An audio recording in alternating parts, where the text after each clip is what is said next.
Hey, what up guys? This is Paul and welcome to Common Touch of Fantasy. Today is Wednesday's new releases, the top 5 books that I think are the coolest releases for this week.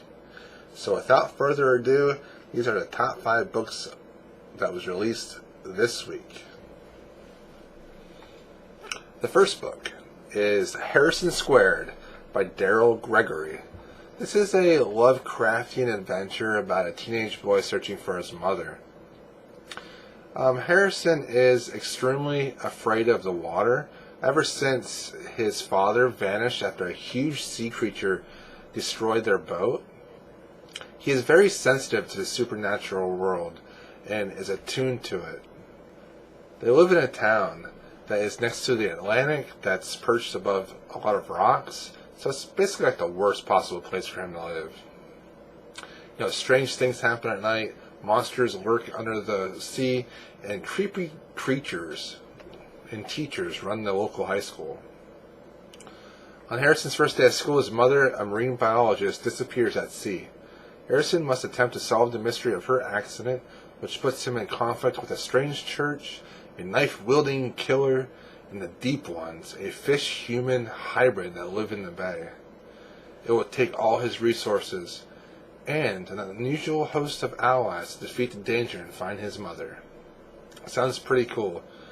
I'm getting a lot of Neil Gaiman type things from this, and of course Lovecraft.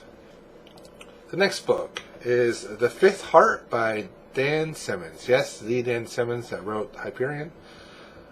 This is an interesting take on Sherlock Holmes. Sherlock Holmes and Henry James team up to solve a mystery. Clover Adams, the wife of Henry Adams and the member of the family that has given us 2 presidents, commits suicide. Sherlock Holmes and Henry James decide to go investigate because they suspect foul play is involved. Holmes, after faking his own death, is on kind of a hiatus. But Holmes just now realized, through the use of his amazing thinking ability, that he is actually a fictional character. This leads to some serious issues for James.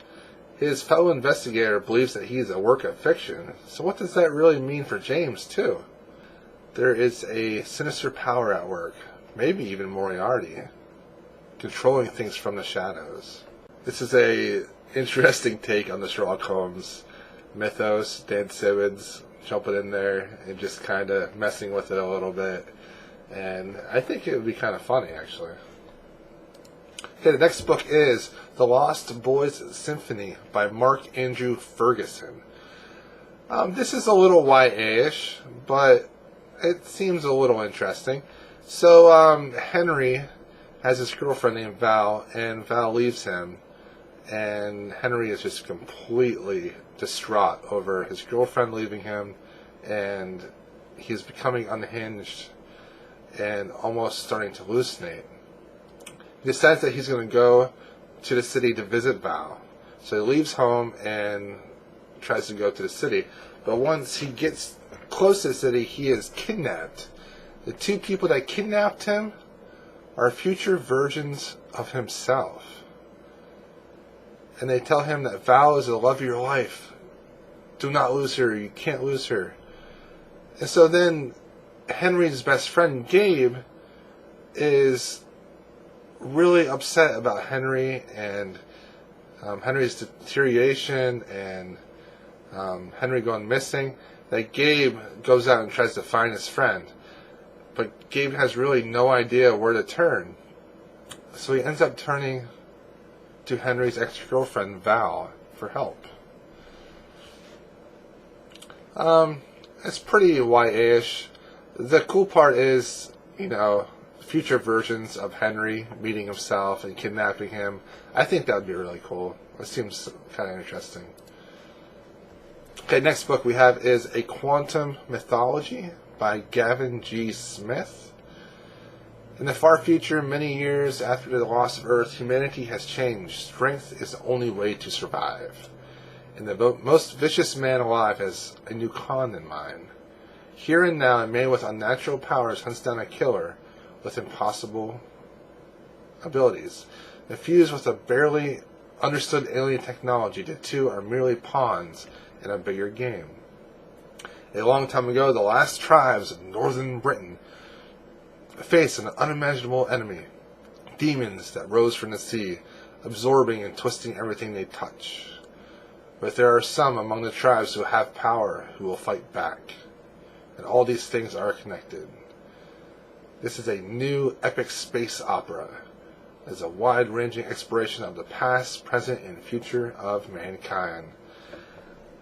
I like the idea of the ocean and the demons coming from the ocean, and there's probably going to be a lot of ocean exploration in this, and that reminds me of the Abyss, and the Abyss is amazing. So that seems pretty cool.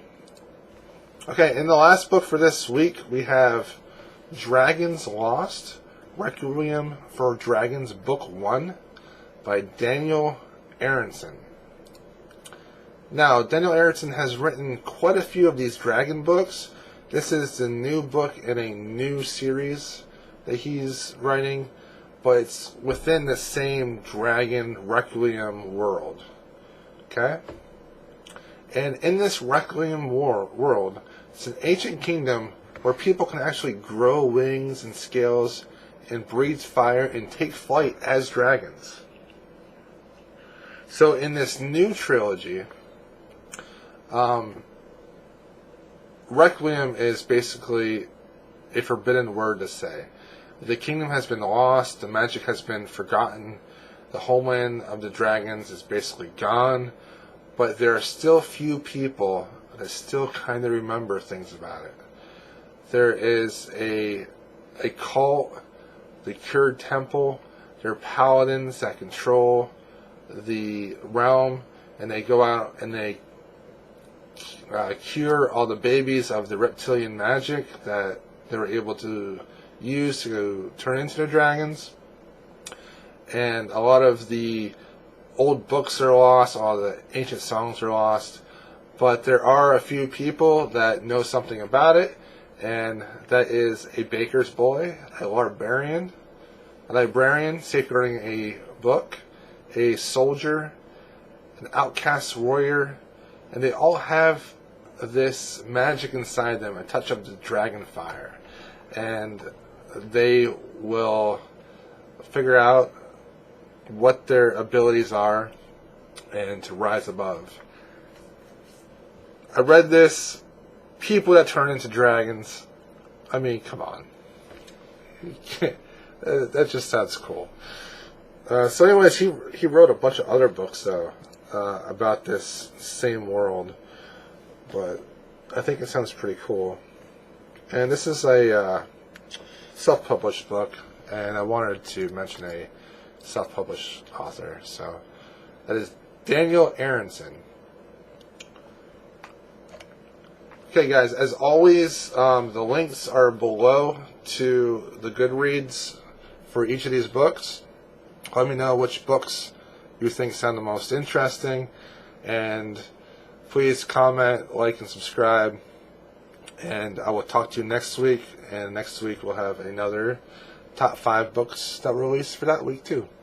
So have a great day.